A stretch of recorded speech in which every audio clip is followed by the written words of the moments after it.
Zifa Banagayev'ki hem sözler bu öyle Irion Hoca kişiye yazgan spesial binali.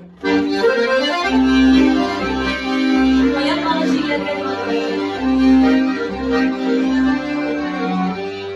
beni yazmışı günlere